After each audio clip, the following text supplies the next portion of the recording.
जय महाकाली, महालक्ष्मी, महासरस्वती, माँ कामाख्या, जय भैरव बाबा, जय हनुमान जी, जय सद्गुरुदेव महाराज की जय। मैं गुरुजी काश्यप, श्री जगदम्बिकाय नमः। ओम ऐं ह्रीं क्लीं चामुंडाय विच्चे। मैं 2-3 दिन कहीं बाहर चला गया था, तो आप लोगों को फिर आगे की भागवत सुनने को नहीं मिला, इसके लिए क्षमा चाहते हैं। मैं कोई हमको बताया, बहुत अच्छा लगा। कई लोग तारीफ़ किए, कई लोग ये बोले कि बहुत आप धीरे धीरे पढ़ते हैं। तो मैं श्रीमद् देवी भागवत महापुराण सरल हिंदी भाषा में आप लोगों को सुना रहे हैं, और ये विश्वास है और ये श्रद्धा है कि यदि श्रीमद् देवी भागवत महापुराण आप लोग श्रद्धा और भक्ति से सुनेंगे तो हमें ये पूर्ण विश्वास है और भरोसा है माँ जगदम्बिका पे, माँ दुर्गे पे, कि जो भी ये कथा सुनेंगे उनका ज़रूर कल्याण होगा, हर तरह से कल्याण होगा। क्योंकि ये श्रीमद् देवी भागवत महापुराण की एक एक शब्द बीज मंत्र है, और कहने वाला और सुनने वाला ये सबको इसकी पुण्य मिलता है। और श्रीमद् देवी भागवत महापुराण सुनने से धर्म, अर्थ, काम, मोक्ष की प्राप्ति होती है। तो इसलिए आप लोग ध्यान से सुनिएगा। श्रीमद् देवी भागवत महापुराण द्वितीय स्कंध का प्रथम अध्याय, प्रथम भाग की कथा हम लोग आज सुनेंगे, जिसमें प्रथम अध्याय में है कि ब्राह्मण के शाप से अद्रिका का अप्सरा का मछली होना और उससे राजा मत्स्य तथा मत्स्यगंधा की उत्पत्ति। ऋषिगण बोले, हे सूत जी, आपकी यह बात आश्चर्यजनक एवं रहस्यपूर्ण है। इस संबंध में हम सब तपस्वियों को महान संदेह उत्पन्न हो गया है। हे मेधाविन, पूर्व काल में सत्यवती नाम से विख्यात व्यास जी की माता का राजा शंतनु के साथ जिस प्रकार विवाह हुआ, उन सती के अपने घर में रहते हुए भी उनसे पुत्र रूप में व्यास कैसे उत्पन्न हुए? ऐसी सत्यवती का शंतनु के साथ पुनः वर्ण कैसे हुआ और उनसे 2 पुत्रों की उत्पत्ति कैसे हुई? हे सुब्रत, हे महाभग, आप इस परम पावन कथा को विस्तार पूर्वक कहिए। आप व्यास जी तथा सत्यवती की उत्पत्ति का वर्णन कीजिए। हम सभी व्रतधारी ऋषि इस समय इस विषय में सुनने के लिए उत्सुक हैं। ऋषिगण सूत जी से बोले कि व्यास जी का जन्म कैसे हुआ। सत्यवती जो माता थी वो अपने घर में ही थी, तो फिर उनसे व्यास जी का जन्म कैसे हुआ और उनका राजा शंतनु के साथ विवाह कैसे हुआ। इस संबंध में ऋषिगण सूत जी से कथा सुनना चाहते हैं। तो सूत जी बोलते हैं, मैं चतुर्वर्ग धर्म, अर्थ, काम, मोक्ष प्रदान करने वाली परमा आदि शक्ति को प्रणाम करके यह शुभ पौराणिक कथा कहूँगा। सूत जी बोले कि मैं माँ भगवती, जो धर्म, अर्थ, काम, मोक्ष प्रदान करने वाली परा अम्बा आदि शक्ति माता हैं, उनके श्री चरणों में प्रणाम करके ये कथा आप ऋषिगणों को सुनाएंगे, जिनके विशिष्ट भग भाव विज मंत्र ऐंग का किसी भी बहाने से उच्चारण करते ही शाश्वती सिद्धि प्राप्त हो जाती है। माँ भगवती का साउंड कम करा दो। माँ भगवती का जो मंत्र है, सिर्फ ऐंग मंत्र का यदि आप जाप करते हैं एज ए प्रोटोकॉल, नियम धर्म के अनुसार से, तो किसी भी व्यक्ति की कल्याण 100 में 100% है कि उसका कल्याण होगा।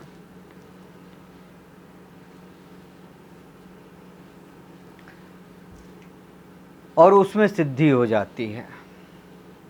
उन इच्छित फल देने वाली भगवती का सभी लोगों को अपनी समस्त कामनाएं पूर्ण करने के लिए समर्पण भाव से समयक स्मरण करना चाहिए।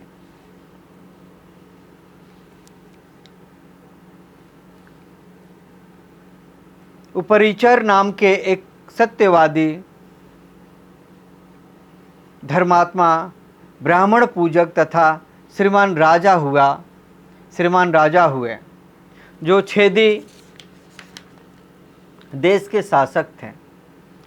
उनकी तपस्या से संतुष्ट होकर देवराज इंद्र ने उन्हें प्रसन्न करने के लिए स्फटिक मणि का बना हुआ एक सुंदर तथा दिव्य विमान दिए। उस दिव्य विमान पर चढ़कर छेदीराज सर्वत्र विचरण करते थे। वे कभी भूमि पर न उतरने तथा पृथ्वी से ऊपर चलने के कारण सभी लोकों में उपरिचर बसु के नाम से प्रसिद्ध हुए। वे राजा अत्यंत धर्मपरायण थे। उनकी धर्मपत्नी का नाम गिरिका था, जो रूपवती तथा सुंदरी थी। महाराजा उपरिचर के 5 पुत्र हुए, जो बड़े महान वीर एवं परम प्रतापी थे। यथा समय उन्होंने अपने कुमारों को अलग अलग देशों का राजा बना दिया। एक बार राजा वासुकी की पत्नी गिरिका ने ऋतुकाल के स्नान से पवित्र होकर राजा से पुत्र प्राप्ति की कामना की। जिस समय वह प्रार्थना करने लगी, उसी समय उनके पितरों ने उन राजा से कहा, हे राजन, मृगों को मार लाओ। इस आदेश को सुनकर राजा को अपनी ऋतुमती पत्नी का भी स्मरण हो आया, किंतु पितरों की आज्ञा श्रेष्ठ मानकर तथा अपने कर्तव्य का निश्चय कर राजा मन ही मन गिरिका का स्मरण करते हुए आखेट के लिए चल पड़े। वन में रहते हुए राजा वसु साक्षात दूसरी लक्ष्मी के समान रूपवती अपनी पत्नी का स्मरण करने लगे।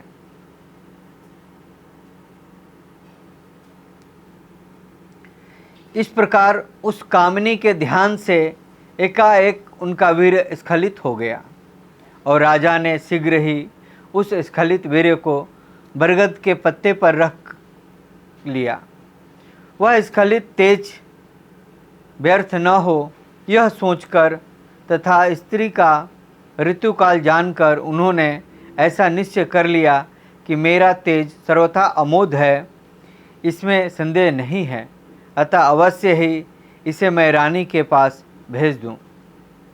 राजा जब उस वीर्य को बरगद के दोने में रखकर अपनी रानी के पास भेजने की लगे, तब उन्होंने रानी का ऋतुकाल जानकर उस वीर्य को अभिमंत्रित किया। राजा के पास ही बैठे हुए बाज पक्षी को बुलाकर उनसे कहा, हे महाभग, तुम इसे ग्रहण करो और शीघ्र ही मेरे घर चले जाओ। हे सौम्य, मेरा हित करने के लिए इसे लेकर तुम मेरे घर जाओ और इसे शीघ्र ही गिरिका को दे देना, क्योंकि आज ही उसका ऋतुकाल है।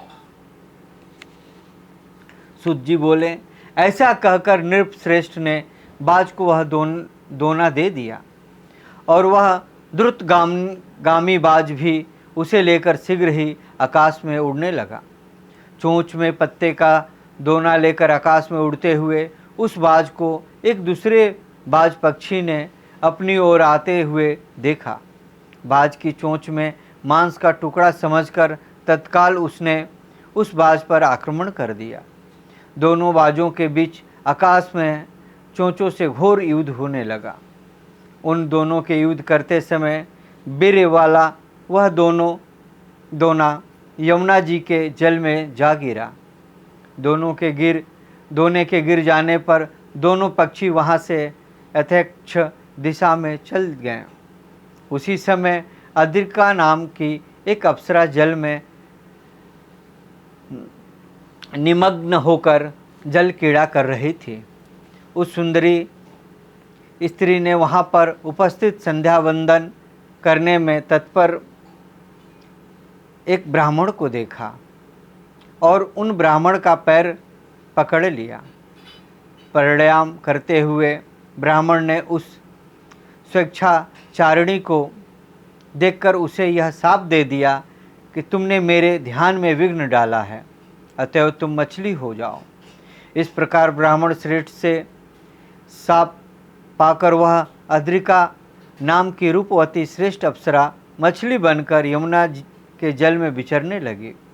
बाज के पदाघात से गिरे हुए उस वीर्य के पास जाकर मत्स्य रूप धारिणी अद्रिका अप्सरा ने उसे शीघ्रतापूर्वक निगल लिया।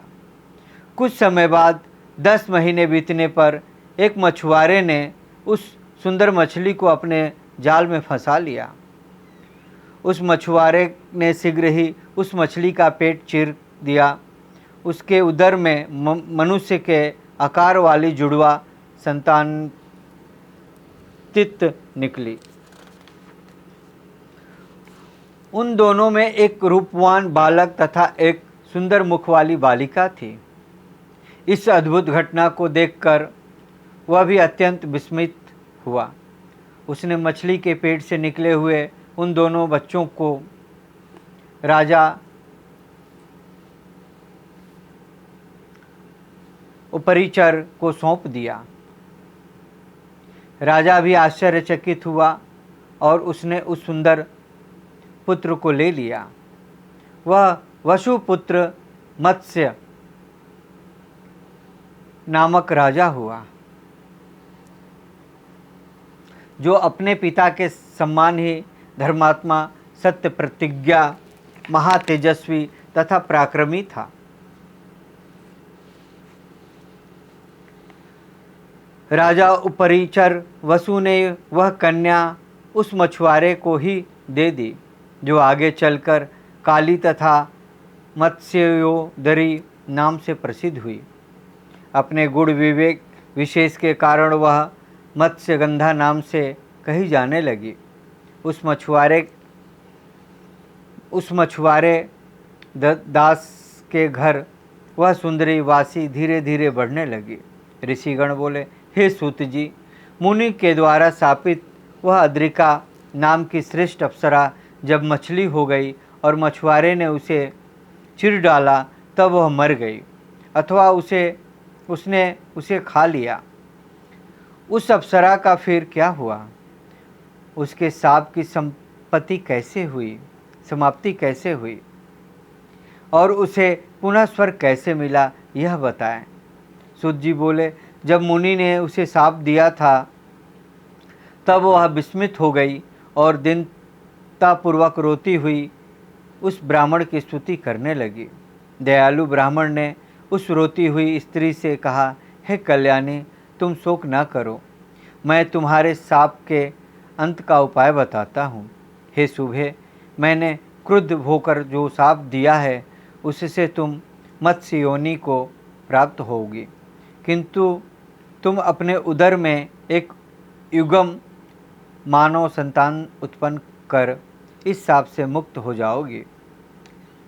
उनके ऐसा कहने पर वह यमुना जल में मछली का शरीर पाकर तथा 2 संतानों को उत्पन्न करके मर गई और शाप से मुक्त हो गई।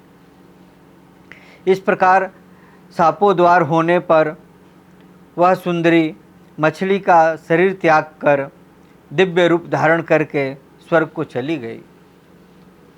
इस प्रकार सुंदर मुख वाली उस कन्या मत्स्य गंधा का जन्म हुआ।